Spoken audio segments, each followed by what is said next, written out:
आज हमारे साथ बहुत ही टैलेंटेड गेस्ट है, नाम है विनय पाठक। बहुत बहुत स्वागत है आपका इंडिया टीवी में। थैंक यू, बहुत बहुत शुक्रिया ज्योति जी, हमें आपके इंडिया टीवी में बुलाने के लिए। क्या है आपकी आईपीसी 420, बहुत अलग रोल में नजर आ रहे हैं आप, बहुत अच्छा ट्रेलर है, क्या कहेंगे इसके बारे में? किसे पता है क्या है, उसको तो जानने के लिए फिल्म देखनी पड़ेगी। जी, क्योंकि तारीख ट्रेलर को देख के जी कहा नहीं जा देखते। सकता है कि आप विक्टिम हैं या फिर आप इसके पीछे हैं। तो ये तो सस्पेंस इसके बाद में लिए ही खुलेगा। हाँ, बाद में खुलेगा, इसके लिए देखना पड़ेगा, फिल्म जी। देखनी पड़ेगी। जी जी जी। और आपके बारे में पढ़ते हुए मुझे बहुत अच्छी बात पता चली। आप इलाहाबाद में आपने पढ़ाई की, तो वहां पे कैसा आपका माहौल रहता था? फिल्में में बहुत देखा करते थे आप वहां पर, उसके बारे में कुछ बताइए, उस हाँ टाइम के बारे में। हाँ, पढ़ाई जितनी करनी चाहिए उतनी नहीं की मैंने। फिल्में जितनी नहीं देखनी चाहिए उससे भी ज्यादा देख लिया हमने। तो आपको पता नहीं, मालूम है कि नहीं, जब हम वहाँ पढ़ते थे तो उन दिनों इलाहाबाद में 22 अलग अलग सिनेमा हॉल हुआ करते थे। जी जी। 22 डिफरेंट मूवी थिएटर्स। अब तो बहुत और सारे हमारा सिंगल स्क्रीन बंद हो गए हैं। हाँ, और हमारा ये हाल हुआ करता था कि महीने की शुरुआत होते ही 2 हफ्ते के अंदर जी। सारी फिल्में देख के बैठ जाते थे हम। तो फिर हमारा इंतजार रहता था कि अच्छा, अब पता नहीं कब अगले हफ्ते अगर कोई फिल्म चल गई तो उतरती नहीं थी वो, और हम तो चाहते थे कि 1 हफ्ते 1.5 हफ्ते के बाद दूसरी नई फिल्में लगें, ताकि हम नई फिल्में देख सकें। तो उस होड़ में हम हर तरह की फिल्में देखते थे। डब्ड मलयालम फिल्में भी देखते थे, डब्ड रशियन फिल्में भी देखते थे, अंग्रेजी फिल्में जो मॉर्निंग शो में चलती थी वो भी देखते थे। तो हाँ, फिल्में देखने का जो होड़ इलाहाबाद में रहा मेरा, वैसा जी होड़ जी। कभी नहीं रहा कहीं भी। तो अब तो ओटीटी का जमाना है, आपकी फिल्में भी ओटीटी पे आने लगी हैं, तो अब कितना टाइम आपको मिल पाता है? क्योंकि आप बता रहे हैं कि आपने बहुत फिल्में देखी हैं, कि आप ओटीटी देखने का टाइम मिलता है आपके पास? है आपको क्रेज, देखते हैं आप?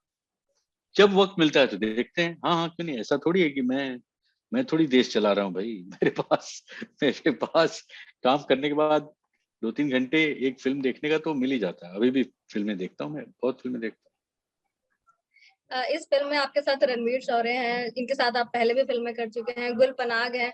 कितने सारे टैलेंटेड एक्टर्स एक साथ फिल्म में आ रहे हैं, तो माहौल कैसा रहता था सेट का, और कैसा रहा आपका ओवरऑल एक्सपीरियंस उनके साथ? हूँ। बहुत ही सुखद, बहुत ही प्लेजेंट। हम सब बहुत सालों से दोस्त हैं, एक एक दूसरे को अच्छी तरह से जानते हैं, एक दूसरे की आदतों से भली भांति परिचित हैं।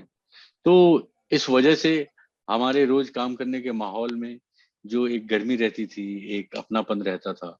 और रोज लंच ब्रेक में क्या क्या खाना है, उसकी जो उसका जो वाद विवाद होता था और उसके लिए जो तैयारियां होती थी, वो सबसे खास और स्पेशल रहा है इस फिल्म के दौरान।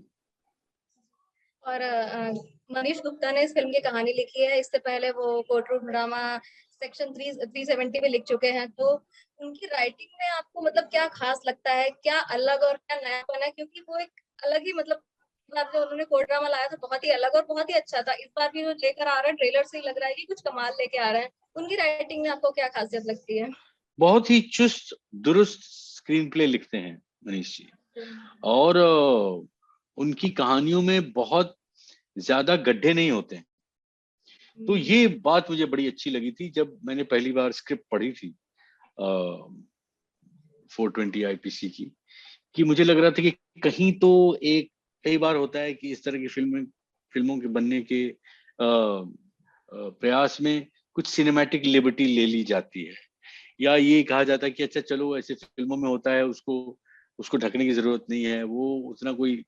लेकिन वो उसके लिए भी वो जगह छोड़ते नहीं है मनीष जी। वो हर हर पहलू को मतलब मद्देनजर रखते हुए वो कहानी को आगे बढ़ाते हैं। और मुझे लगता है कि ये उनकी सबसे बड़ी खासियत है उनकी फिल्मों की। जी। और आपने एक इंटरव्यू में बोला था कि धनबाद आपको बहुत आना जाना होता है, क्योंकि आपके इतने सारे कजिन हैं कि उनकी शादियां बहुत होती रहती हैं। अभी भी ऐसा होता है कि आप हर 6-8 महीने में शादियां होती है और आप जाना रहता है वहां पे?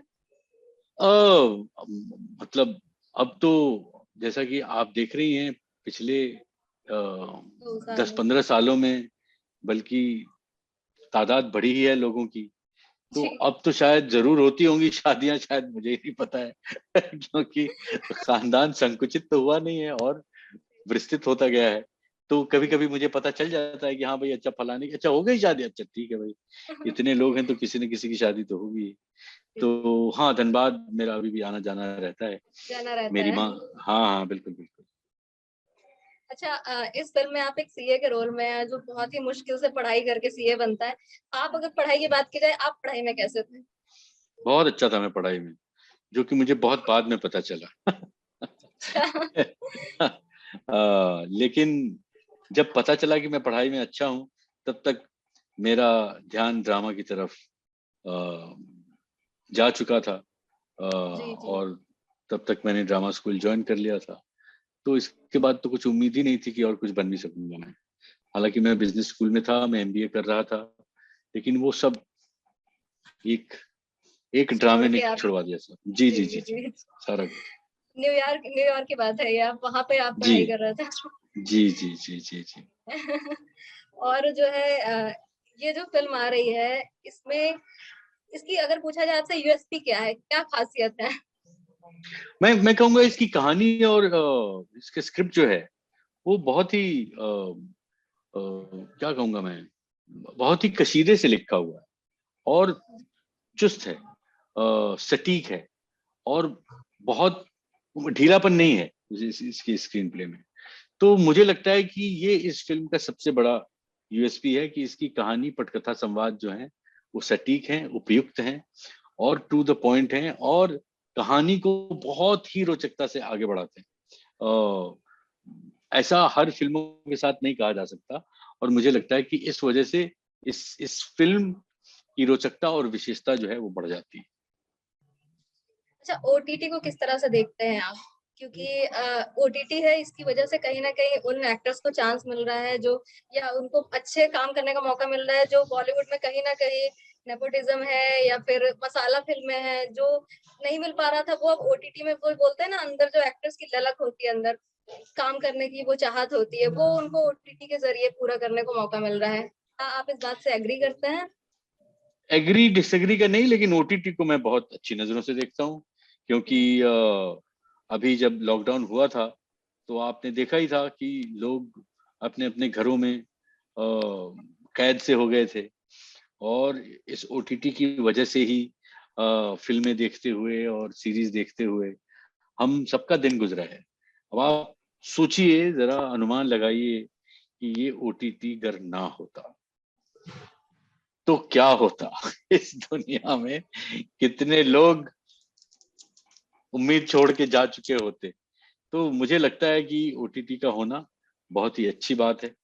अब इस पे डिबेट करना, पता नहीं, मैं मतलब उतना टैलेंट नहीं है, ये ऐसा होना चाहिए वो वैसा होना चाहिए, मैं कहाँ का एक्सपर्ट हूँ। लेकिन हाँ, ये है कि ओटीटी जो है ये बुरी चीज नहीं है, बहुत ही अच्छी चीज है।